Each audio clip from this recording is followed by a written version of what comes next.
you guys, it's Christina. Today, I want to share with you my story of how I got bit by a black widow spider. Now don't freak out on me, I'm okay. I'm still here and I have a pretty amazing story to share with you. Before I get started with this, I do want to say that if you can't handle some grotesque pictures or icky details, then this video probably isn't for you.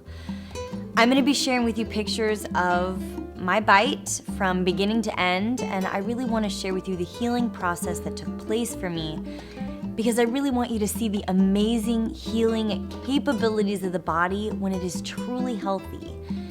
Please keep in mind that I am not a doctor and I'm not recommending that everyone who gets bit by a black widow spider does what I did, but I am merely sharing my experience with you to truly showcase the miraculous power of eating fully raw, of being healthy, and the body's ability to heal, repair, and restore itself without drugs.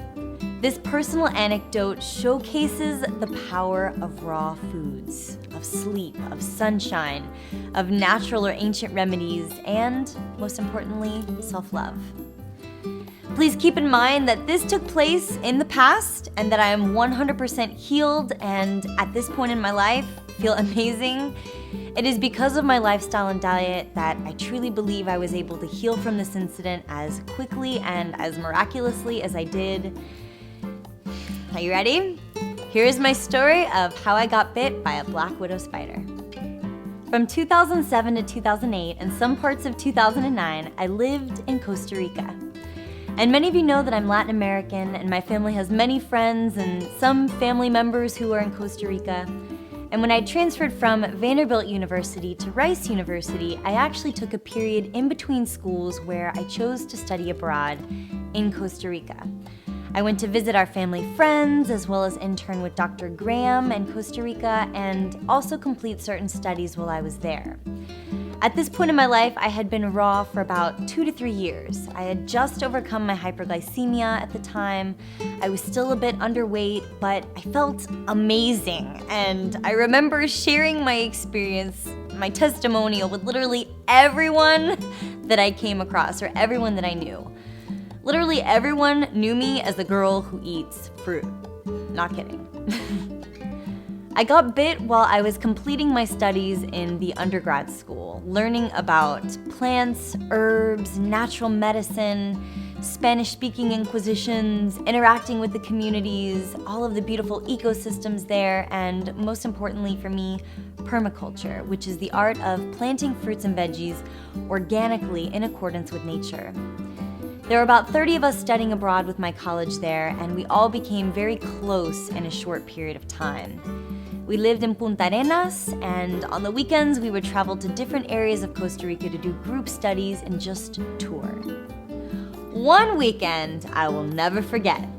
We went to this farm sanctuary literally in the middle of the jungle. A beautiful place, but seriously some rough terrain. And the first night we got there, I remember one of the instructors showing us around the property farm, and he showed us all of the fruits growing on the plantations on the property. He showed us oranges, papayas, dragon fruits, caimitos, zapotes, piñas, and cacao. For those of you who know me know that I don't eat cacao. Some believe that it's because of the 80-10-10 principle, that it has caffeine and it isn't always stabilizing for the body. However, I have to be honest here. This story is the real reason that I don't eat cacao. So that evening that we arrived, a group of us went to go see the cacao trees. And we started picking these pods, and inside they were so cool looking. We broke them in half and we saw the cacao part that resembles the look and the taste of processed chocolate. My friends, this is where chocolate was born. And I remember climbing the tree to get the pods because no one else would do it, and I remember feeling an itch on my neck. I ignored it, and I remember we just had a fun time spending the rest of the evening smashing open these pods with hammers and machetes, and it was so much fun. Later on that evening, my roommates and I were getting ready for bed when one of them said, "Oh my God, look at your neck. It's pussing." And I was like, "Pussing?" I looked in the mirror and there was a decent-sized red welt on my neck, the size of a nickel, and it was literally dripping with white pus. We figured I had been bit by something, but we weren't able to do anything until morning. So I remember putting some lavender essential oil on it, and then I went to sleep with my friends and all of the lovely cockroaches around us. It was a lovely evening.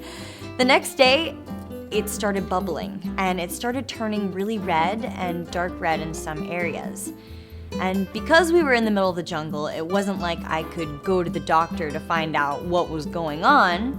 We were a good 5-hour drive from civilization as we knew it, and we had to complete a few more days there with this one study before we went back to Punta Arenas. I remember walking around the area of this village, and I remember I found these 2 older women who helped me. I found them and they looked at the bite and they just knew, and they were like, "Arana viuda negra, arana negra," and they kept telling me.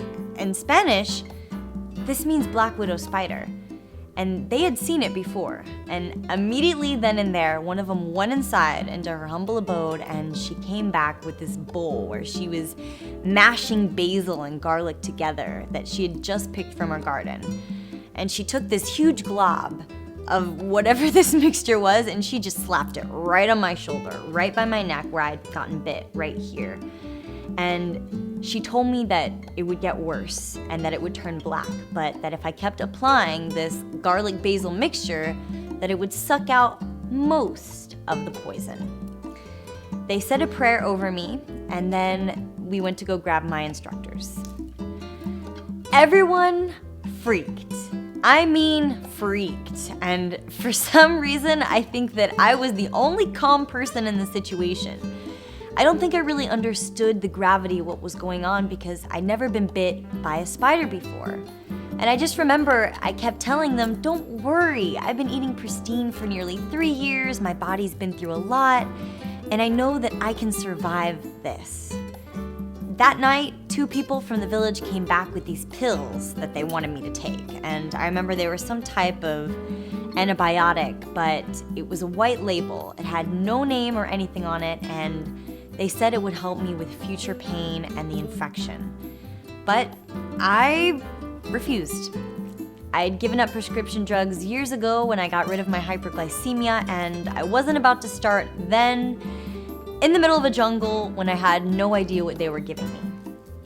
So I kept on with this garlic basil mixture, but it kept getting worse, and it was painful.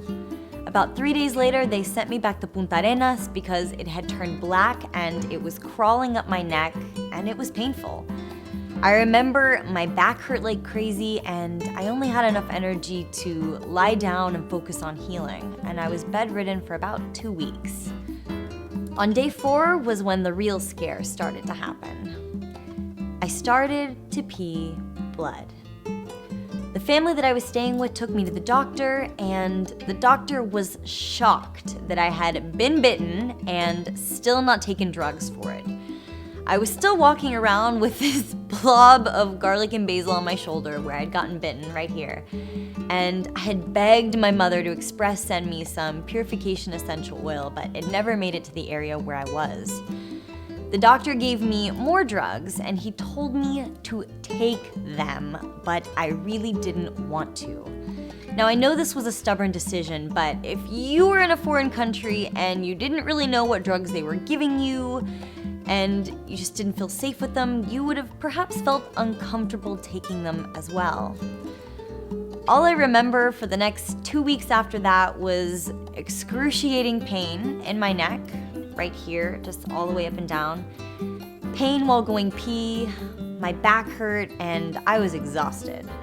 And the only thing that made the pain subside was eating copious amounts of watermelon, because it really helped to keep me hydrated and it let my pee pass without this excruciating pain.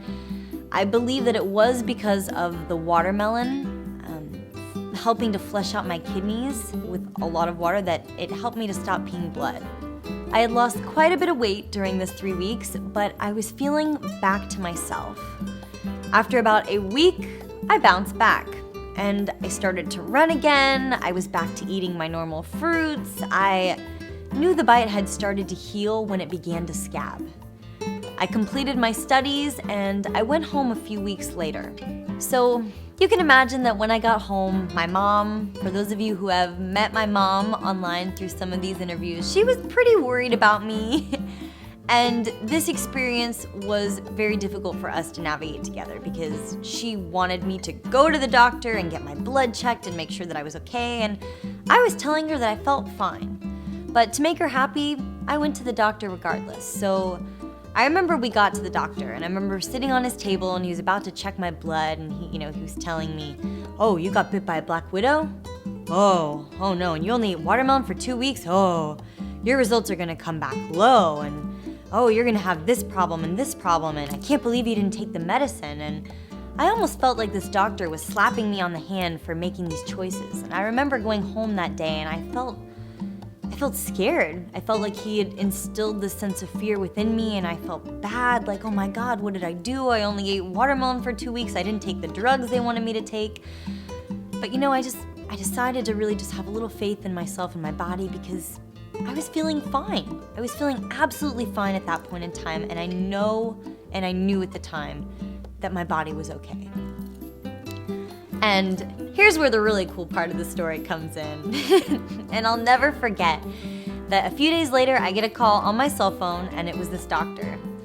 And he calls me up kind of quiet, and he was like, "So I have to tell you about your blood levels and the results that we got." And I said, "Well, were they okay?" And he goes, "Actually, yes, they were surprisingly perfect." And I said, "Perfect? Like 100% perfect?" And he said, "Well, are you sure that you only ate watermelon for 2 weeks straight and you really lost all that weight and this happened to you and that happened to you and are you sure all that happened to you?" And I said, "Yeah, you saw the scar on my neck. You were very concerned when you saw me." He goes, "Well, I don't know what you're doing, but you should keep doing it because your blood levels came back perfect." He said, "You're not low in anything." He said, "I even counted your protein ratio and your white to red blood cells are even perfect." And I kind of just listened to him for a minute and I said, "Really?" And he said, "Yep, whatever you're doing, just keep doing it." And it was at that moment in time that it hit me. The amazing power of our body to heal and restore and repair itself, even when we're in the most dire and grave of situations. I know that I had been building my body up for 3 years prior after my hyperglycemia, getting healthy, eating nothing but raw foods and exercising, sleeping well, getting rest. I felt amazing before, and I was getting back to the point where I felt even more amazing after this experience had happened. I know that many people think that eating fully raw is crazy or that it's extreme, but I know that for me personally, it really helped to save my life, and it's a part of the story that allowed me to heal faster and to bounce back quicker and to feel really amazing and to still be sitting with you here today. If you guys have appreciated this video and my story, please give this video a thumbs up. And if you guys want more tips, tricks, or recipes on how to go fully raw, please subscribe here to FullyRawKristina as we have fun living this fully raw lifestyle together. If you guys want to follow me daily, you can also find me on Facebook, Pinterest, Instagram, and Twitter, all at FullyRawKristina. All right, you guys, I hope that you've enjoyed this really unique story, and I hope that you get to go and enjoy the rest of your day eating raw foods and healing your body. Sending you all my hugs and my love. Bye.